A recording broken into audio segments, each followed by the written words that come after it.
see him fly apart? We're hit! Hurry up! Stay low! Main gun is out of action! Beautiful bastard! You did it! Okay, y'all ready? Let's go.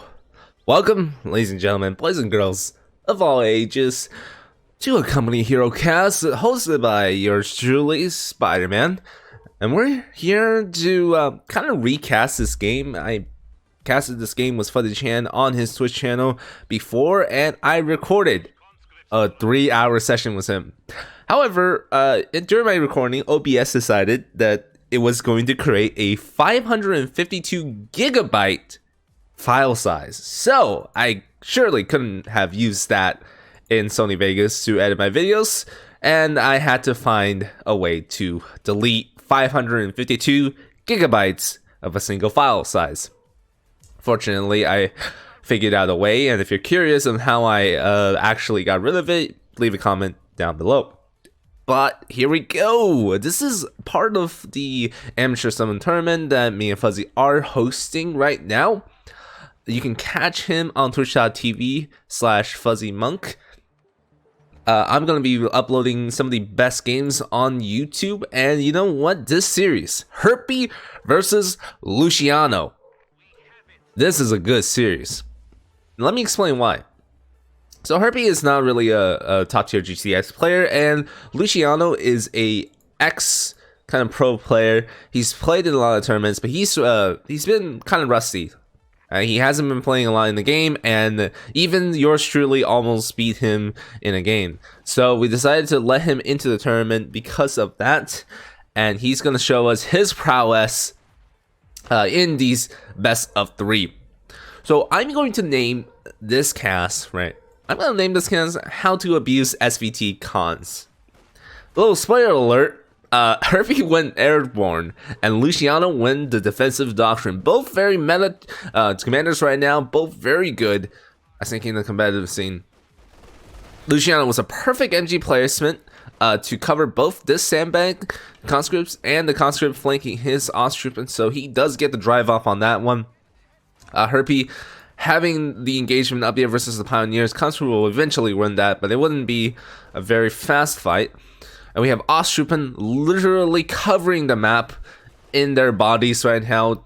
Conscript in a pretty bad spot, getting picked off by 2 Ostrips and MG42. So, you know, they're going to have to get out of dodge.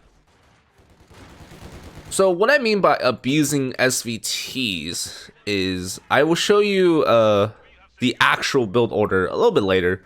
I know the fucking first-hand experience how broken this build actually is. So if you want to learn how to play Soviets right now, if you want to climb the ladder, if you want to get better at 1v1s, I suggest you follow this build to a T. So let's oh, this is a really good engagement range. I noticed this.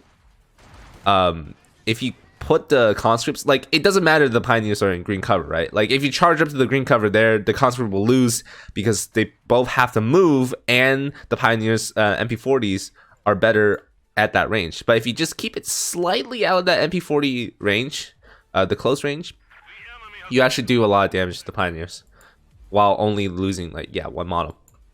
So what essentially the build is, right?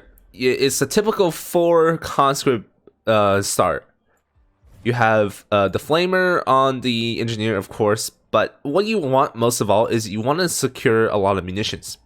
Why you want to secure munitions in the early game? Well, it's because you want at least 4 airdrop weapons crates before you hit tier 4. That's pretty much your win condition. So this build relies heavily on manpower for your AT guns and support weapons, and munitions for both the airdrop weapons and the paradrop dishka. And you will want a dishka and a lot of manpower. Why? Okay, we'll talk about that in a little bit.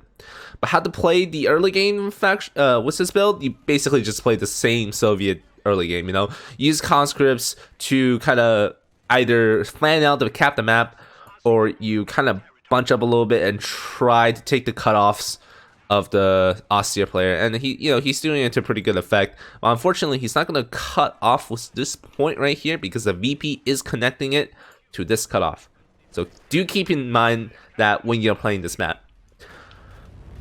So here comes the first package of the day.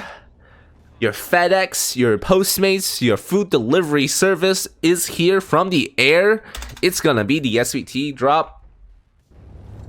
And also, the SVT drop is basically where you get the 222 timing as well. Keep in mind that if you're going up against Osttroopen, they're gonna have a very fast light vehicle up, either the 222 or the Flamer half track, but usually it's the 222 right in this meta.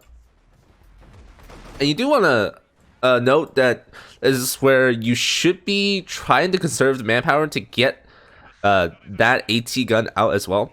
This build does not crutch on the T70, at least Herpy does not build a T70, really. You can build a T70 into this build order, but it depends on how much map control you have, obviously. So right now, it's about the 5-minute, 30 to 6-minute mark. Austria gets a huge power spike, which is 222. Luciano's going to have to do a lot with it in order to secure his lead. Because right now, he has a lot of map, right? 26 fuel income, 37 munition income. Huge numbers. Absolutely huge, right?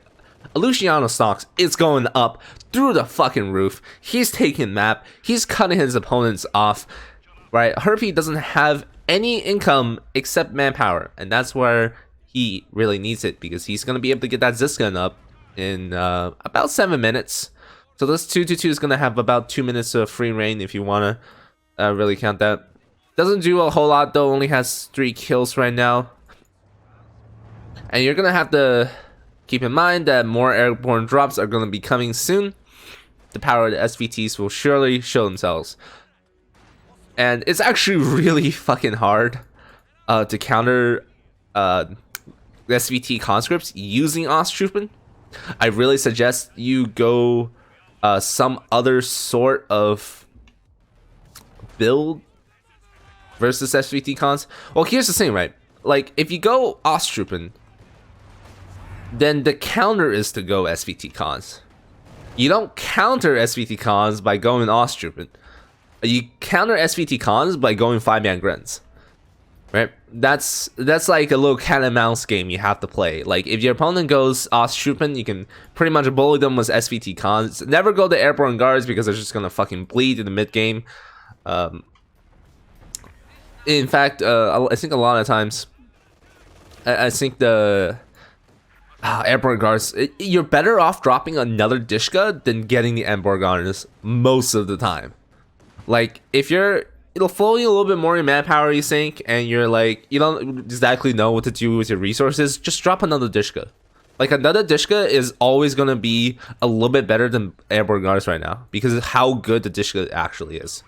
But anyways, let's go back to, like, this. Oh, this is a really good Panzer Grenadier position, actually. That's a good cutoff right there. So Luciano hasn't really moved his MG quite that much during this match. You know, it's Faminville. You can pretty much keep that MG in there for a long time, unless, you know, there's like a Zis gun or a mortar on the field. SVT cons pushing up a little bit. Huge bundle grenade and a wipe on retreat. Luciano showing his GCS prowess, or X-Pro prowess, and he's gonna be able to do quite a lot here. He does wipe a squad, but the Panzer Grenadiers bleed some models. You can see how powerful these SVT cons are. Those are cons bleeding Panzer Grenadier models at mid-range. Kind of insane, kind of nutty. Herpy needs his little cutoff back. I'm just starting to realize how, like, parched I am. Man, talking. Damn, I can't imagine how much, like, AECO or, like, Stormless have to, like, stop, mute their mics, and, like, take a swig of water. Because, like, this shit, oh my god, I'm so parched right now. Anyways, so you see that Herpy rebuilds his conscript, right? And you might be wondering, why did he rebuild the conscript? Why didn't he just get airborne guards? He surely had the manpower to do so. But here's the thing, right? You heard me in the beginning say that this build kind of crutches around having both airborne, manpower and SVTs. the airborne drop SVTs for munitions basically. The reason, so a little segue there. Luciano tried to destroy the green cover with a AT gun. You should start to do that. These green cover positions are actually pretty destroyable if you just shoot at the conscripts behind it. Anyways, that's what I'm trying to say. So manpower, munition. You need that shit as this airborne. Going airborne troops, you bleed either a lot of manpower or a lot of manpower and a lot of munitions by going DPs. So good thing is PPSH upgrade is free, and you don't really need to do anything, but PPSH needs like abilities to modify it, so it's not like a straight upgrade. After the PPSH, you're gonna have to invest a lot of munitions to it, right? So if you're investing a lot of munitions into that, well, that means you're not investing a lot into like Zis barrages or mines or URA or something, or like more SVTs, right? If he just goes more SVTs, conscripts are both cheaper, they vet faster, and they bleed less than airborne guards. And you're against Osttruppen right now, he doesn't need anything else, right? Airborne guards are almost always like I explained, a mistake here, because you're gonna bleed more, you're gonna use up more munitions. It's just not a very good investment for like this stage of the game. I mean, at 11 and 30 minutes, what are you gonna do with airborne guards? You're gonna match them against Panzer Grenadiers, kind of, or perhaps are you gonna throw their bodies at a 222? Hell no. What you want right now is another MG, right? If Herbie didn't lose that conscript swap, he probably could have gone for a Dishka. I think that was the play there. Oh, actually, in fact, he did go for a Dishka instead of the another SVT cons. So I think that was probably the right decision. See, Dishka gonna be paying for itself soon enough. I think it's actually very broken right now that you can give Soviets a better MG for like half of the manpower cost of the Maxim. This is like fucking what's it called? Calling meta coming back again in some form. The Dishka drop is like incredibly effective. This thing is basically as good as a 50 cal, right? Essentially, it is a 50 cal except with sprint, but it has six man weapon crews. So it's a really good MG. It's hard to flank. Hard to kill when flanked with Osttruppen. You basically need a Panzer Grenadier on this thing in order to wipe it from retreat, or you can wipe it with some tanks, because the P4 is going to be coming for Luciano at 14 minutes. I think that's another SVT drop. He's gonna hit a critical mass of 4 SVT cons very soon.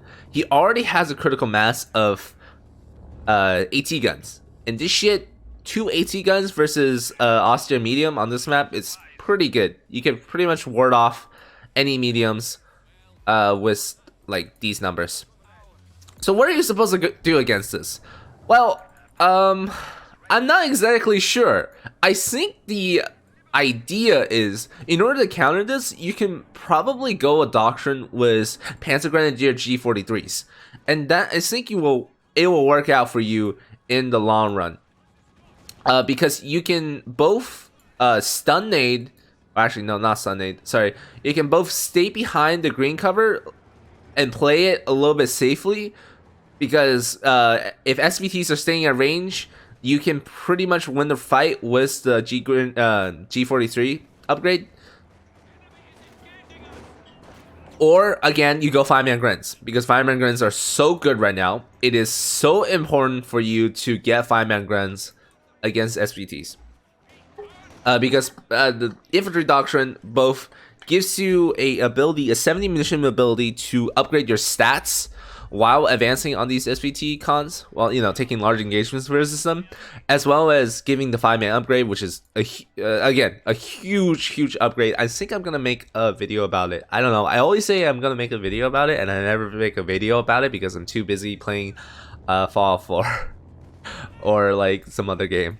So I don't know, but I don't think Panzer Grenadiers though are straight up the answer, because it's very hard for them to approach conscripts. Conscripts can build heavy cover, and they are very easy to vet up. So you can see here, like, it's like that fucking conscript destroyed, right, the Panzer Grenadier at mid-range. Obviously one was in green cover, one was in yellow cover, but it's very hard for Panzer Grenadiers to walk up on SVT conscripts. These guys do a lot of damage.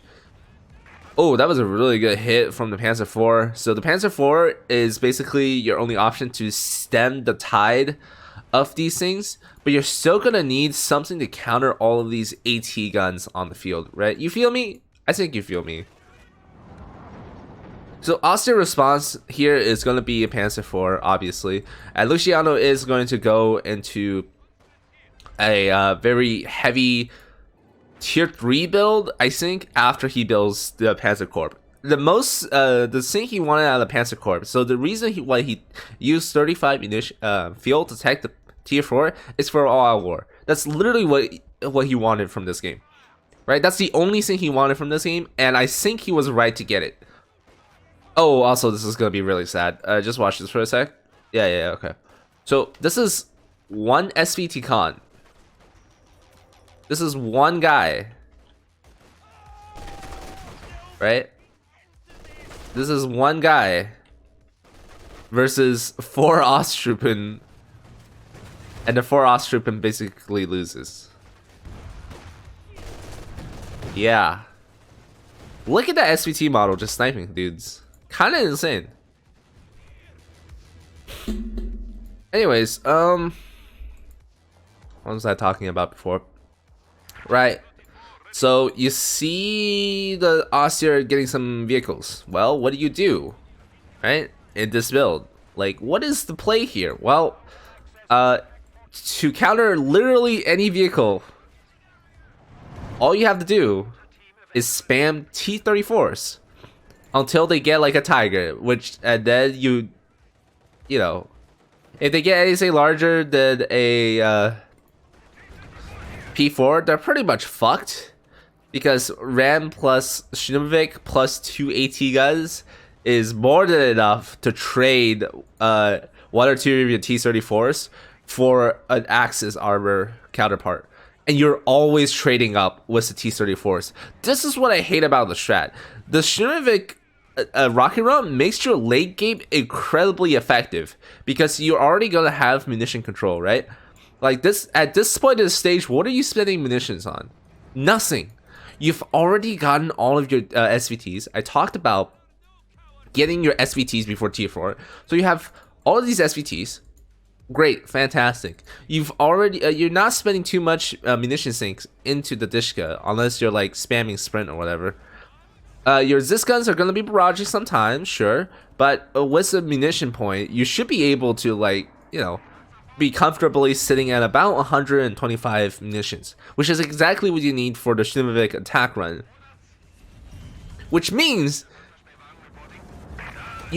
if you kill anything bigger than a Stug, you're trading up in fuel for the T-34 and also in manpower. You cannot underestimate how cheap the T-34 is in manpower cost. And all you have to do is keep this thing alive in a defensive position around the AT guns and kind of just snipe models, right? All you have to do is spam these guys out, snipe the infantry models, and they're gonna have to back up.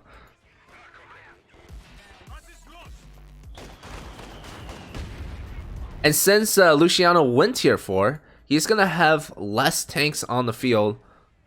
Oh, currently one more vehicle. I don't know what the 222 is doing. It's kind of just sitting there for like a bazillion minutes. He's kind of just chilling. I think he's being laid off or something like that, or maybe something happened to his wife. I have no idea what's going on with the driver. Okay, but now we got 2 T-34s on the field, 2 AT guns. Kind of insane. Luciano still has a little bit more map, but he's floating a lot of resources, and I think he should probably go for either 2 Stugs or a Panther soon. Like, that will be the play, right? But again, when we're talking about the Panther, you're gonna be trading up if you get a successful ram. So this is a really bad position. You do not want the T-34 penetrating your rear armor. The T-34 has a pretty good fire rate, but it doesn't have a lot of penetration. So you always want frontal armor against that thing. If the T-34 gets on the rear armor on like a Panther or whatever, it can actually do a lot of damage. But then again, you can say that for like anything, but especially Axis. I mean, you're basically going to penetrate always from the front for allied T-34s. So it doesn't matter if you're showing rear armor or front armor anyways. But for like something like the P4 or the Panther, it's way more important. And this is why it's important to have a critical mass of T-34s. And we'll show you what that means in like a little bit. But anyways, look at the kill count on this conscript right here. 32 models killed. This guy has 16. This guy has 9, and we rebuilt that one. But 32 models killed on a conscript squad? That's fucking insanity right there. I know it's versus Osttroppen, but still. Oh, and that was the hero. Yeah, that was the hero conscript squad for the motherland. He died not in vain, but in hopes that one day Russia will be able to fight back as German oppress us. Or something like that. I don't know. That was my Imperial Day impression.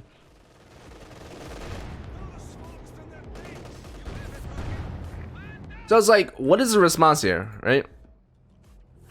Like, how do you push back against Austria at this point? You might be thinking, well, maybe some sort of SU-85 versus all these tier 3 spam. Perhaps lay some mines. Herpes is not very good at lane mining. Lane mining? Mine laying. Holy crap, my brain. You might be even thinking, perhaps it is time to invest in the airborne guards. But no, it is not any of those options. But instead, it is more T-34s. Because why the fuck not? It is the mighty T-34, which allows you to trade up in any engagement if you lose 1-to-1. The incredible value of the T-34 cannot be underestimated. It is actually a really good, really good take. That's a mortar. I remember mortar. Pepperidge Farm remembers the mortar. Now you might be thinking, this build doesn't seem so good. Luciano has literally all of the map. Well. We will have to see. Because pretty soon we're going to be hitting a critical mass of T-34s. There's already 3 on the field. And Luciano decides to respond to all this AT gun pressure with a Panzerwaffe. And now, despite anybody says, I actually really dislike the Panzerwaffe. It's like the 4th best artillery unit in my opinion. Also, sector artillery coming down on this VP point. It's gonna hit a lot of things. Not really. Oh, does strike the T-34 a bit. T-34 is running into the artillery for some reason. Panzer IV coming in. Gonna get a D-crew, I think, on this gun. Gonna try to target it down. T-34s cannot respond? Question mark. One of them is just sitting there, another one is just sitting there. Herpy not very good with control, but here comes the rocket strafe. Gets a really good hit on a rear armor there. And T-34s are probably going to go for the kill now, but the other P4 is swiftly going for the response. Oh my god, no, the Osttroppen goes down because it was too close to all of this anti-infantry power. And here comes the Panzerwaffe, first barrage. Whiffs everything. Oh, jeez. It was fired at max range too. I don't actually quite like this already. Like, I understand that it's pretty good at stopping engagements if you can predict it. It does have a lot of crowd control power because you use suppression, and it does have a very low cooldown. It's like it's a pretty good artillery piece. I just think if he just went Brumbar, it would have been a lot better. I don't know, man. I think he should have just won Brumbar, because the thing is, he's not really losing to the AT guns. He's kind of losing to the amount of SVT cons that are on the field, right? So if you just call those guys, then your P4s can pretty much, I don't know, have a lot of maneuverability because you don't have to worry about snares. But then again, he does have to worry about the rocket strafe, and he probably doesn't want to lose a vehicle that way. So there's that, and there's already 3 team weapons on the map for his opponent. So I could see why Luciano went Panzer Warfare. I just think that a Brumbar would be very cool to see, because the Brumbar is so broken. Also, I think Herpy gets another T-34 here. I don't know, anyways. So what can I talk about this build even more? Well, the fact is, right, Luciano is not having very good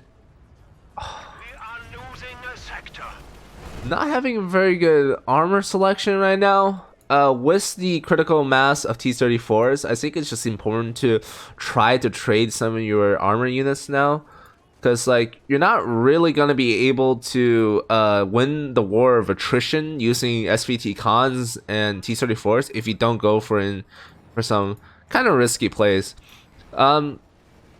You're oh my god, okay, this is a really bad engagement. T-34s are getting kind of threatened, but the rocket strafe goes in, forces the P4 back. If they don't want to take damage, they're gonna have the reverse, and that's exactly what they did. So T-34s get out of there, but you know, Herpy is really low on munitions now. Here comes the T-34, fires through the hedge, ground attack, gets the 222, 15 kills on this sucker, bleeding Luciano dry. But then again, Luciano does have all-out war, so he is getting a lot of value out of these Osttruppen trades. Let's take a look at the stats right now. 118 units versus 99. So that's actually a pretty close trade because of how cheap Osttruppen really is. I mean, these guys are not even human, apparently, because they cost like fucking nothing to reinforce. Literally nothing. And they're actually pretty good at holding the line. So not too bad. Here comes a pretty big engagement, I would think. Vet 2 T-34 firing on the Vet 3 Panzer Grenadiers. These guys are finally fully vetted up. Got an engine damage Panzer Grenadier, not enough munitions or the cooldown for the rocket strafe. T-34 comes in, fires, cannot get another model, but they actually do get a model. Not the main cannon though, gets another one, nice. I mean, you have the Panzer Warfare, I think. Oh god, where did the mortar team go down? How did the mortar team go down? Holy shit, it was all the way out here for the T-34 to kill. And here we go, Panzer Warfare firing again. The match is just so chaotic. Here comes the ram on the B4. Crew shocked, and the T-34's swarm is getting into critical mass of 1, 2, 3, 4 T-34s on the run. They are prowling, they're hunting like wolves, and they're hungry for the sheep that is the B4. Another B4 coming in to try to, you know, finish off this T-34, and the pack gun is there for support. Where are the Zis guns? They're kind of just far out, but it's okay. Let's go back to the action. P4 showing rear armor to 2 T-34s. Look at the blockage from these T-34s. P4 has absolutely nowhere to go. The fouls has been used, but there is no snare coming in for any of these guys. T-34 is going to fire again, trying to decrew the pack, doesn't quite get it, gets it, the Vet 2 T-34 actually, and another one makes it out. But then, wait a minute, there it is, The blob of SVT cons, they're coming in. They're coming in hot. They don't give a fuck about your weapon crews. In fact, they're going to terminate you. Absolutely wiped out the weapon crews. What do we have in response here from Luciano? Absolutely nothing is left for him. He's lost his MG. He's lost his pack. Gets decrewed again. He's got a Panzer coming up, but will that be enough to stem the horde? This is what I'm talking about. You trade the T-34s for a P4? Hell no. You just got way too much DPS. Oh man, and the P4s are trading down if they trade 1-to-1 with the T-34s. So it's always you're in a very precarious situation, especially on Famine because there's a lot of tight quarters and AT guns are really difficult to maneuver here. You're not going to be able to get a lot of lucky pack shots on this map, and I think it would have been probably very good to invest perhaps in Panzer Shreks. But now it is too late. He spent his manpower on getting the Panzer, and these two T-34s are gonna have to pull off some miracles.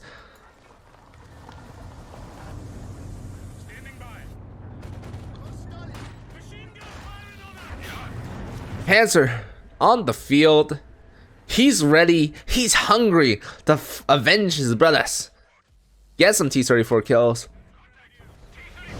Oh, but here we go, straight up the ram, straight up Shurviveg attacks. This is what I'm talking about. You're trading up in these ordeals, getting a lot of good damage on the Panzer. And the T-34 is engine damage and main gun credit, so it's not going to do quite a whole lot. The pack is coming in though.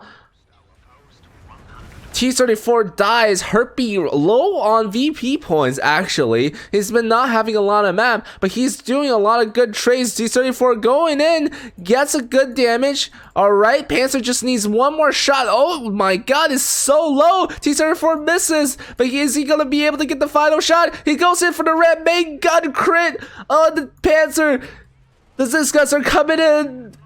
The Panzerwerfers are shooting at the raw target. It's not on the fucking AT guns, and the Panzer goes down to the Zis guns. How do they have vision? Probably because the engineer's running forward, and now Luciano's left with nothing. He has sector assault, but his point gets decapped.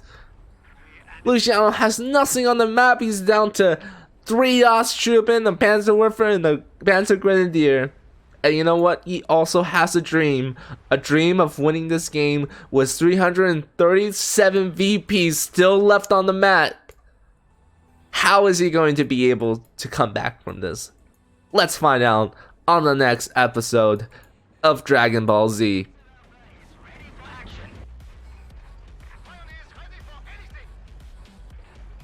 Oh god, this is what I'm talking about too.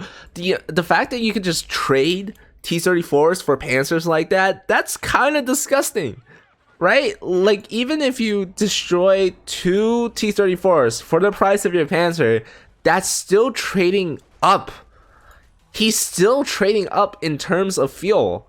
Maybe not in manpower, but in fuel, abso-fucking-lutely. The Panzer is 185 fuel, and it certainly did not pay for itself right there by destroying only 2 T-34s. Well, actually, 90, 180, it's kind of close. It's only a 5 fuel difference. Actually, wait a minute. Okay. So it's 185, right? 234s is 180 fuel. So he did, and then it's also 600 manpower. Okay, so maybe he did trade pretty well. Okay, never mind. He probably did trade very well. Sorry. Because he lost 2 T-34s and instead of losing just 1. So my bad, he did actually trade very well, but I don't think a trade is what he needed at the moment because he's actually lost so much of his team weapons. He has not too much fighting power against the SVT cons anymore. These Austrians are certainly not going to help, and the really only unit that can fight the SVT cons one by one is the Panzer Grenadiers, right? So Luciano's not gonna have a lot of map, and there's another Dishka on the field. And you know what's quite disgusting? All of these units, so 2 AT guns, 2 Dishkas, 2 engineers, and 4 conscript with the T-34 is only 71 pop. That's insane. This is a full army right here. If the Brits have this kind of army, they will be fucking pop gap. But alas, Soviets population, it's really fucking good. Having a full army right here is only around, 70 pop gap or so. And he still has more room for T-34s. Oh man. We're gonna be able to see, I think, a little bit more resistance coming out from Luciano, but I think this is it. I don't think that Luciano is gonna be able to pull out for them. So, like, what is the response? Like, how do you counter this strat, right? Like, maybe you can go into double Stugs, and you could try to go 4 Stugs. Get some very cost-effective units in here, right? You can try keeping the 2-2 alive on the front lines and bleed out the manpower from the Soviets before they have a chance to respond, because this build doesn't really come out a lot until tier 4. If he doesn't go for the T-70, it's actually very hard for him to get a lot of that, because you can see Luciano had the superior map most of the game. That's why he's able to get a lot of VP pressure onto Herpy. But the fact is, Herpy was able to get a lot of value trading those T-34s and acquiring a very good critical mass of them. So I think Teller buys would have been good, but there is a sweeper on the field. Teller mines, better composition, I think. The warfare is starting to pay for itself, right? It's got 14 kills, but how much damage do you think a Brumbar would have been able to do? Or even better from a Brumbar, like fucking 2 Stuggies in the early game, right? And if a T-34 rams and kills the Stuggy, well, that's a pretty good trade, right? And I don't think the answer is, oh my god, wipes the fucking, oh my god, wipes the Panzer Grenadiers. Oh, gonna circle strafe the fucking AT guns. Panzerwerfer goes forward over there. Sector artillery is coming in to drive off all these things. T-34 actually gets away with the Panzer Grenadier kill, so Luciano is actually left with less than nothing here. And he's just gonna have to keep his packs in base because there's nothing else he can do. Dishka on the VP point on the left here. T-34's on the right there. How is Luciano ever supposed to respond to this? This is madness. He's got no options with all of these MGs covering the VP points. And then again, look at the fucking... oh my god, the vehicle stud. It's absolutely just trading up in every engagement. No P4 is safe. No Axis vehicle is safe. Oh, that was a really good Panzerwerfer. Almost wipes the Dishka too. Dishka, please run away. You got like 1/10 of your health. So one of the things Mirage Flan wanted to change about the T-34, right, is that he wanted RAM to be more consistent but less, less cheesy. So what he was like suggesting is, instead of vehicle stun or crew shock and having like a lot of rams be crew shock, he's gonna have the T-34s do pretty much consistent engine damage with their ram. But here's the say, right? The reason he wants to do engine damage basically all the time is because there is no more like main gun crit or heavy engine damage from the T-34 RAM RNG anymore. So he's basically removing some of the upper RNG in order to have a more consistent engine damage RNG, which is like kind of cool. But he's also taking away crew shock. which is really important for the T-34 Rams to be able to actually survive some encounters. Like, for example, you see here that this T-34 survived for a little bit more because the P4 wasn't able to fire back. Like, he eventually got it with a pack that also died over here. Poor pack, rip pack. But he had to raise some other form of AT in order to do it, instead of just trading the vehicle immediately, allowing the Panzer IV to fire all the T-34. You know, so it's like a trade-off. Also, you can see these Terminator SVTs getting a lot of... Actually, I think there was a really... Oh my god, 38 kill cost strip right here. 48 kill cost strip right over here. These guys are fucking Terminators, survives throughout the game, and they are going to be in the Hall of Fame when they get home. Absolutely gorgeous. But yeah. So Panzer Warfare is actually kind of starting fading for itself. It has a lot of kills. It's vet to 26 kills on itself. Does wipe a Cosper squad right there, which was really interesting to not immediately retreat that. So it doesn't have a lot of wipe potential now, but I still don't think it was that good of a purchase. Maybe, I don't know, prove me wrong. I'm always willing to be proven wrong. Like, give me a really good argument, maybe I'll believe you. I think Stukes were the answer. I don't know. Like, this build, if you don't know that it's coming, it's actually really hard to counter, right? But like, if you see airborne, I think after your first like anti-infantry take, or like after your Brumbar, you should just start spamming Stukes, because Stukes are really good at dealing with T-34s, in my humble opinion. Backed up, so you can combo like the heat shells with the target weak point, right? I think you really going to need those things in order to counter the T-34s. I don't know, maybe that's just me. Because it looks like he's, you know, Herpy is being very dominant. I'm just going to speed this up now. It's been 40 minutes. Stug is doing a little thing over here. We have a rocket strafe coming down, taking the Stug down to half health. The Warfare goes up. Actually tried to barrage, I think, the building right here, but the Conscript gets out. The T-34 is here on the flank. The fucking pack gets decrewed again by the 41 kill Conscript squad. There is nothing stopping this T-34. He's gonna be able to kill the Stug, and then the Panzerwerfer, and then every single one of the Germans. Sync error detected, and the playback is over. And that was game 1 of Herbie versus Luciano. I will be casting the next installment of these games in future casts. So yeah, I hope you guys enjoyed my little rants, enjoyed how to learn how to play airborne, and I'll see you next time.